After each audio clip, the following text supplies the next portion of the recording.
Hi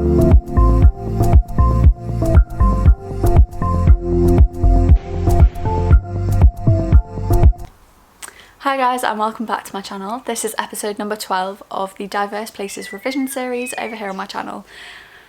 As I say, it's episode 12, so I'll try and link the rest of the playlist up here. If you think that'll be useful, go ahead, watch it, share it with a friend, share it with someone who you think might find it useful. I've also done a load of other geography related videos on my channel, so go ahead and find them. They're just in the playlist section. And yeah, I hope this is useful for you. We have one more episode after this, and then we're moving on to a different topic. So please do subscribe and let's get into it. Diversity and changing communities. During the 2012 Olympic and Paralympic Games, London was praised internationally for its tolerance and successful integration of migrants representing almost every culture. British athletes such as Mo Farah, who moved to the UK from Somalia as a child, and Jessica Ennis-Hill from a multicultural family in Sheffield, were seen as proof of the UK's ability to bring together people from different ethnicities, as well as evidence that the UK's multicultural society was working well. Yet beyond London, there are often fewer migrants, immigration is contentious. Almost every opinion poll since 2000 has found that immigration features in the top 5 most important issues for the British public. In one poll, over 50% of respondents considered it one of the top 3 causes of tension in the UK. The tabloid press frequently reports in hostile ways about immigration and immigrants. But for those actually living in multi-ethnic areas, this reality is often different. A report by British Future, a think tank about migration, suggested that while people are anxious about migration at a national level, they do not observe or experience racism so much in their own locality, and are generally positive in their own communities about living with people of mixed ethnic backgrounds. How can such differing views exist simultaneously? National strategies towards multicultural issues. British attitudes towards multicultural communities have developed significantly since 1968. In that year, Conservative politician Enoch Powell made a speech about immigration, in which predicted rivers of blood on Britain's streets from rising tensions between people of different ethnicities. Of course, there have been some problems. The inner-city riots in the early 1980s in London, Leeds and Birmingham, for example. But these riots and disturbances were only partly caused by racism, and with some extreme right-wing groups. Often, the riots were linked to protests by ethnic minorities about their perceived harsh treatment at the hands of the police. However, it seemed at the time centrifugal forces were at work. These are forces that tear people apart, that force people apart. Different UK governments and other interested parties have pursued changing policies to try and integrate people of different ethnicities and reduce any tensions between them.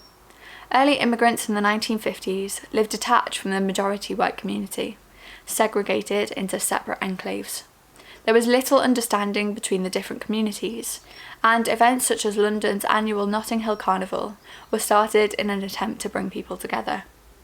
Later, policies sought assimilation, where immigrant communities were expected to integrate into the culture of the host country, giving up their customs and losing their cultural distinctiveness. If people came to live in the UK, it was argued they should fully adopt Britishness. In 2015, 78% of people still believe this. Now, governments try to lead public opinion by adopting pluralist policies, which encourage ethnic cultures to flourish in a diverse society, where everyone recognises the strengths of each group and the contribution it makes. Local strategies in Slough. Slough is a large town in Berkshire with a population of 140,000. It has never been seen as an attractive place, like a lot of towns located between 20 and 40 miles from London.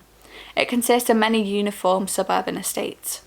The town lies along the M4 corridor, which extends west of London between Heathrow and Newbury. Demographic and ethnic groups in Slough. Slough shows how ethnic tensions can be managed successfully. In 2011, there were 18 significant ethnic groupings in Slough, with no single group dominating. 34.5% were white British. Over 75% claimed to be British, even though only 60% were actually born in the UK. So many immigrants had adopted British nationality. There were no distinct ethnic enclaves, unlike many other British towns and cities. Slough has a long-established migrant communities. In the 1920s and 1930s, Welsh and Scots migrants sought work there. A Polish community settled after 1945, followed by Indian migrants in the 1950s. The 1980s and 90s were difficult times. Tensions spread to the UK from overseas, for example between Hindus and Sikhs following the Amritsar Temple massacre in 1984 in India. People feared that ethnic tensions might spread, especially after racist crimes such as the murder of Stephen Lawrence in South London. Key players in regenerating Slough. Slough Borough Council. Slough Borough Council is a key player in the town's future, with the aim of improving housing, employment and the environment for local people.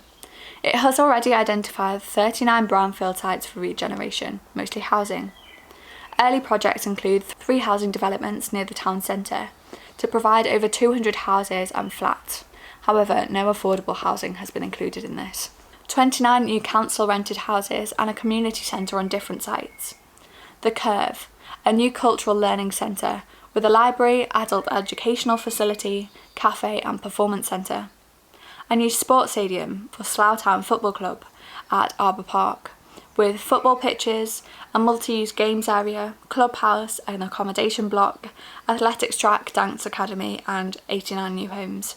In addition, the council is working with Network Rail on a new rail work into Heathrow Airport. Community groups. In the early 1990s, an organisation called Ek Saath began to tackle tensions between gangs of young Muslims, Hindus and Sikhs. Ek Saath, meaning Together as One, is a charity that focuses on young people in schools and places of worship. Its aim is to increase centripetal forces in Slough to bring people together.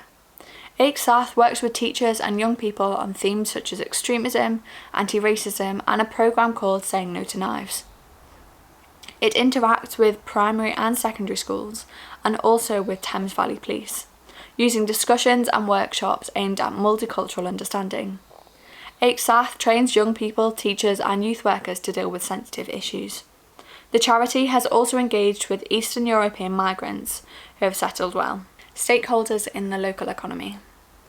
Slough is prosperous.